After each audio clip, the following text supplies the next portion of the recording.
we go. 1, 2, 3, 4. On May 16, 2025, a significant announcement emerged from Annapolis.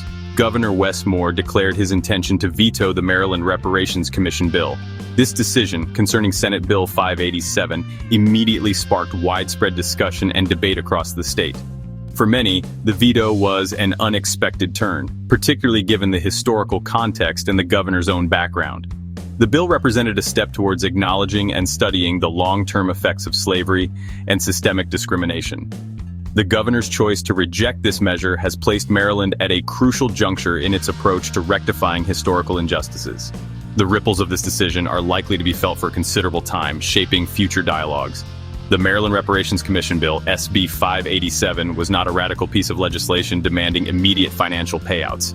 Instead, its primary purpose was to establish a formal body to conduct a thorough study. This commission would delve into the pervasive historic inequality endured by African descendants within the state of Maryland. The bill sought to create a structured approach to understanding the deep roots and lasting consequences of discriminatory practices. It was envisioned as a foundational step, one that would provide data and context for future actions. The focus was squarely on research and analysis, aiming to illuminate a path forward based on documented evidence and careful consideration. The proposed commission outlined in SB 587 was designed to be comprehensive, yet manageable in its structure. It called for the creation of a 24-member group. All individuals selected for this commission would serve on a voluntary basis. They would contribute their time and expertise without direct compensation for their roles as commissioners.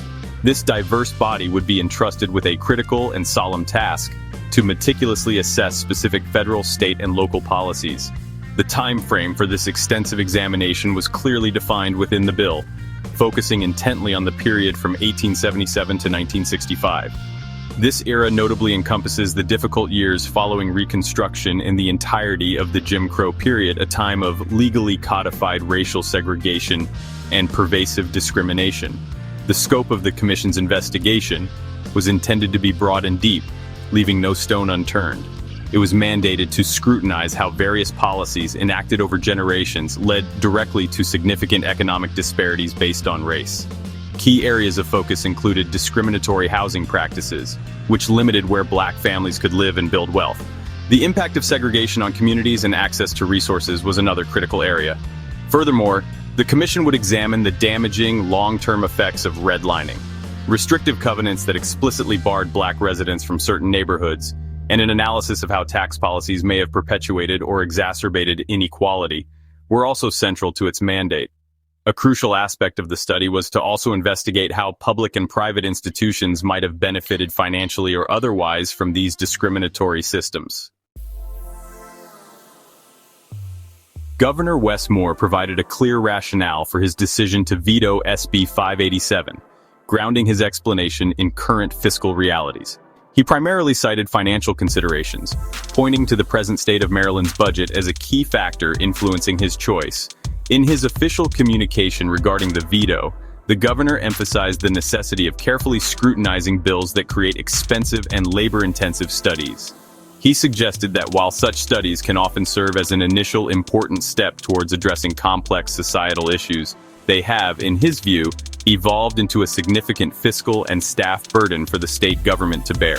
This perspective frames the veto as an act of fiscal responsibility during challenging economic times for Maryland. Elaborating further on his reasoning, Governor Moore articulated a belief that the present moment calls for tangible action rather than prolonged further study. "I strongly believe now is not the time for another study," he stated directly and unequivocally in his veto letter. He continued, "Now is the time for continued action that delivers results for the people we serve." This sentiment clearly suggests a preference for immediate practical solutions over what might be perceived as extended research initiatives. He underscored that the state needs to focus its limited resources on programs and policies that can produce visible, measurable outcomes for Marylanders. The implication was that another study might delay such progress or divert necessary resources from impactful endeavors already in motion. To support his position that further study was not immediately necessary, Governor Moore also referenced previous commissions and study groups that have been established in Maryland over the years. He specifically noted the ongoing work of the Maryland Lynching Truth and Reconciliation Commission, This body has been dedicated to uncovering and formally acknowledging the state's painful history of racial terror and extrajudicial killings. Additionally, he mentioned the Commission to coordinate the study, commemoration, and impact of slavery's history and legacy in Maryland. By highlighting these existing bodies and their efforts, the governor seemed to imply that the groundwork for understanding historical injustices is already being substantially laid, and that adding another commission might lead to redundancy or an inefficient use of state resources and personnel. Despite the governor's strong emphasis on potential financial burdens as the reason for the veto, the actual estimated cost of the reparations bill, SB 587, was relatively modest. It was projected to cost the state approximately $54,500. This figure is notably lower than some previous iterations of similar legislative proposals, a few of which had carried significantly higher price tags, some approaching the $1 million mark. The bill's thoughtful design contributed to this lower projected cost. It proposed that most of the necessary research and administrative work would be conducted by existing state employees or by leveraging the expertise of researchers at Morgan State University, a distinguished historically black institution within Maryland.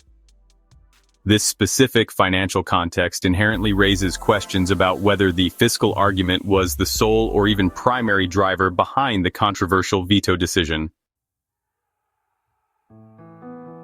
The veto of SB 587 elicited strong and immediate reactions, particularly from those legislators and advocates who had tirelessly championed the legislation through the General Assembly. Senator C. Anthony Muse, a Democrat representing Prince George's County and the dedicated sponsor of the Senate version of the bill, expressed profound disappointment with the governor's action. "I'm very disappointed that something like this that black communities across the country have been asking for, it's turned down in our state," he lamented, capturing a sense of broader frustration.